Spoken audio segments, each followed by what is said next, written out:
It's time to celebrate the moon's importance in astronomy. Tonight, October 28th, institutions worldwide will take part in International Observe the Moon Night, when they will discuss the importance of the moon in everything from eclipses to tides to astronomical observations. The most important part of the night is simply the act of observing, particularly if you've never looked at the night sky or used a telescope before, said Noah Petro, the deputy project scientist for NASA's Lunar Reconnaissance Orbiter (LRO). Petro will be at an event hosted by NASA at the Goddard Space Flight Center in Maryland. "We have a number of opportunities for people to see what's up in the night sky," he said in an interview. "It's very exciting, especially if somebody doesn't do it normally." NASA's Goddard event will also include opportunities to meet scientists, as well as several activities, exhibits and visualizations. The Moon 10 Surprising Lunar Facts in Italy. Astrophysicist Gianluca Massi will host a free webcast at 1 p.m. EDT 1700 GMT at the Virtual Telescope Project. You can watch that webcast here. Credit Carl Tate, Space.com. Petro added that, in addition to the NASA Goddard event, there are dozens of other moon-related happenings taking place worldwide. A full list is available on the International Observe the Moon website. If you live near Huntsville, Alabama, you can observe the moon with NASA's Marshall Space Flight Center during a free event under the Pathfinder Space Shuttle mock-up at the U.S. Space Rocket Center's Shuttle Park. Saturday's event will include moon-related and solar system exhibits and hands-on activities for children and adults. Activities will include Dr. Osborne's Science Magic Show, a face-painting station, and a meet-and-greet with Janet Ivey from the PBS show Janet's Planet, NASA officials said in a statement. Live music will be provided by DJ Shell. Several large amateur telescopes will be set up to view the moon, stars, and other visible planets. Visitors also can take a virtual 3D trip to the moon with the astronomy van, offering a magnified, command module-like view of the lunar surface. The family movie, Scooby-Doo Moon Monster Madness, will begin at dusk.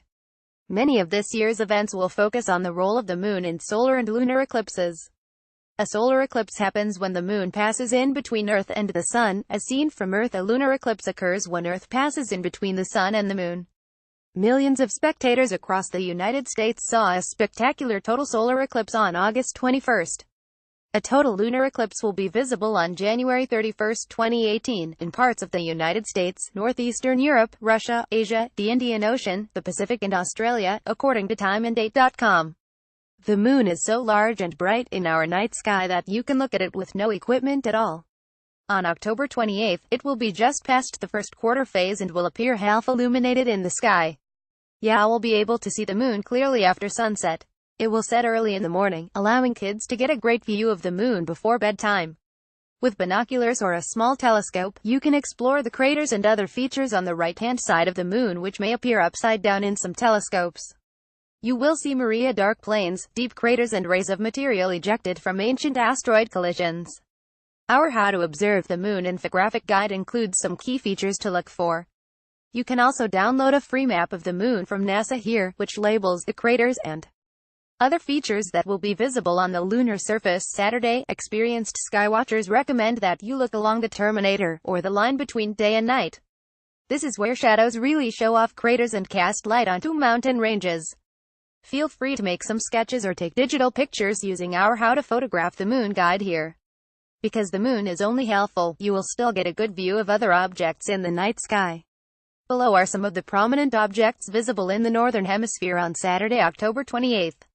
With a small telescope or binoculars, you can see asteroid 7 Iris in the constellation Aries, though it won't be visible to the unaided eye. According to a NASA skywatching guide, you should be able to spot this magnitude 6.9 asteroid with the proper equipment even from cities, weather permitting. The constellation Aries is in the northern part of the sky, between Pisces to its west and Taurus to its east. This NASA sky map shows the location of asteroid 7 Iris in the constellation Aries in the eastern night sky as seen through binoculars or a telescope on October 28, 2017. Binoculars or a telescope are required as the asteroid won't be visible to the unaided eye. Credit NASA's Occultech. Uranus is at its brightest right now. It reached opposition on October 19. But it's still hard to see it with the naked eye, so a telescope or binoculars might be necessary. Its blue glow is visible in the constellation Pisces, just to the east of Piscium Omicron Piscium in a V shape. You can see a map of Uranus' location at nakedeyeplanets.com. Saturn will shine in the southwest sky as night falls, not too far above the ruddy star Antares, which looks a little like Mars, according to Earth Sky. Saturn's famous rings are visible only in a small telescope, but you can spot the planet with your naked eye if you know where to look. The brightest planets visible in October 2017. Mercury is difficult to spot just as the sun is setting, and it will likely be lost in the glare of twilight. Observers will have better luck looking at this faint planet later in November. The other visible naked-eye planet, Jupiter, is likely too close to the sun to be visible. Early Saturday morning, after the moon has set and just before the sun rises, you'll be able to see Venus and Mars in the eastern sky with your naked eye. In binoculars, Venus and Mars look a little brighter. A large telescope may show some prominent features on Mars, but Venus is completely surrounded by clouds, and its features are invisible. For most of human history, the moon was largely a mystery.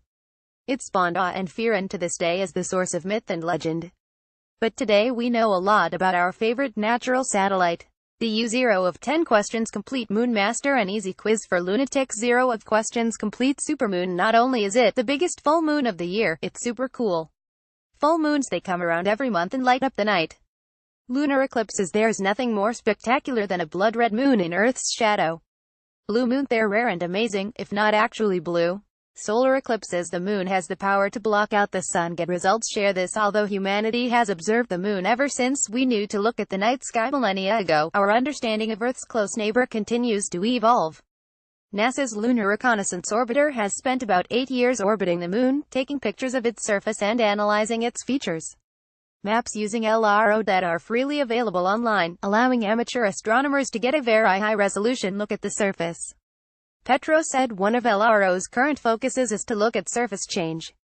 Because the spacecraft has been at the moon so long, it is sometimes spots craters that were created after the spacecraft arrived. From that, we can better identify the rate at which the surface is changing, Petro said.